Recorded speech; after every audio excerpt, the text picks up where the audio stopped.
Hello అండి, welcome to Lakshmi stay vlogs. ఎలా ఉన్నారు? ఇది సాటర్డే మార్నింగ్ అండి. సాటర్డే వచ్చేసి మాకు లంచ్ మీల్ వచ్చేసి పూరి అండ్ గోబీ చేసుకున్నాం. పిల్లలు కూడా పూరి అడిగారని చెప్పేసి దీనికొని ఒక పెద్ద క్యాబేజ్ తీసి తురిమేసుకుని చిన్న పీసెస్ అని కట్ చేయొచ్చు, పీసెస్ అని చేసుకోవచ్చు.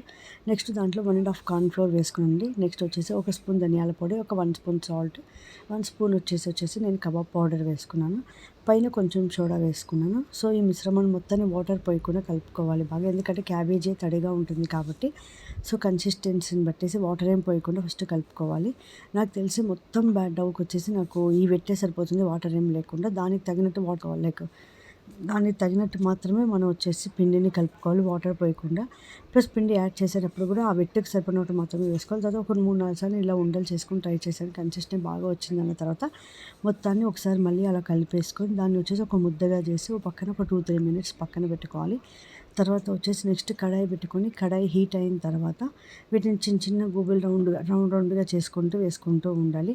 సో నేను 5 ఫ్లేమ్లో పెట్టేసి కొంచెం ఆయిల్ బాగా హీట్ అయ్యే వరకు ఈ రకంగా పెట్టుకున్నాను. సో గోబీలు మొత్తం ఉండ్రంగా చేసుకొని దాంట్లో వేసుకుంటూ అలా ఉన్న తర్వాత స్టవ్ని వచ్చేసి కొంచెం మీడియం ఫ్లేమ్లో పెట్టేసి గోబీలు మాత్రం రౌండ్గా చేసినవన్నీ వాటిలో వేయించుకోవాలండి. సో కొంచెం మనం అది కడాయి వేడయ్యి ఉడికేటప్పటి వరకు హైలో పెట్టుకోవాలి. ఎప్పుడైతే ఉడకడం స్టార్ట్ అయిందో మీడియం ఫ్లేమ్లో పెట్టుకోవాలి, ఎందుకంటే లోపల కూడా ఉడకాలి కాబట్టి. సో మొత్తం ఈ రకంగా తిప్పుతూ కొంచెం వేగనిచ్చి బ్రౌనిష్ రెడ్డిష్గా వచ్చేంత వరకు ఉంచుకోవాలండి. సో ఎందుకంటే దగ్గర ఉండి తిప్పుతూ ఉండాలి. హై ఫ్లేమ్లో పెడితే మాడిపోతే లోపల వచ్చేసి ఉడకదు. సో ఫస్ట్ హీట్ అయ్యేటప్పుడు మాత్రం హై ఫ్లేమ్లో, మిగిలిన టైంలో ఇవి వేగేటప్పుడు నేను గోబీలు చేసి పెట్టేసుకున్నాను ఒక ప్లేట్లో వచ్చేసి. సో ఇప్పుడు ఇవి కూడా వేగుతున్నాయి. ఇవి వేగిన తర్వాత మిగిలిన గోబీలు కూడా అదే రకంగా చూసారుగా ఎంత బాగా వచ్చాయి. టేస్ట్ మొత్తం చాలా బాగున్నాయి. చూస్తుంటే ఉత్తే తినాలనిపిస్తుంది. కరకరలాడుతూ క్రంచీగా టేస్ట్ చాలా బాగుంది. లోపల కూడా కొంచెం ధనియాల పొడి, సాల్ట్ అని వేయాలి. సో నేను మళ్ళీ అవి ఫస్ట్ వాయి వేగేటప్పుడు ఈలోపు ఇవి ఉండలు చేసి పెట్టేసుకున్నాను. సో సెకండ్ వాయి కూడా వేయించేసి హై ఫ్లేమ్లో పెట్టి వేయించుకోవాలి. నెక్స్ట్ ఒక ప్యాన్ పెట్టేసి 2-3 స్పూన్స్ ఆయిల్ వేసేసి దాంట్లో garlic, onion, capsicum, coriander, spring onion అన్నీ వేసి తిప్పుకోవాలండి.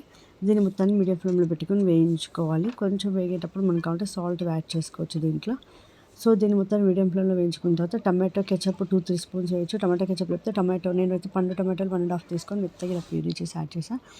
దాంట్లో వచ్చేసి కొంచెం ధనియా పౌడర్ వేసేసి తర్వాత సాల్ట్ వేసేసి మొత్తాన్ని వేసి బాగా కలుపుకోవాలండి. మనం ఏదైతే మనం ఇప్పుడు ఫ్రై చేసామో అది ఈ గోబీలకు మొత్తం అంటుకోవాలి, లైక్ దాంట్లో కొంచెం అబ్జర్వ్ అయినట్టు. తర్వాత పైన కొంచెం లెమన్ వేసుకున్నాను.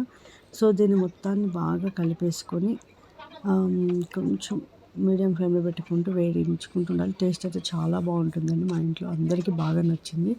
సో ఇది నేను చేసే రెసిపీ గోబీ. మీరు ట్రై చేసి ఎలా ఉందో కామెంట్లో చెప్పండి. మీరు ఒకసారి రెసిపీని ట్రై చేయండి. సో చూసారు కదా, simple and tasty gobi Manchurian.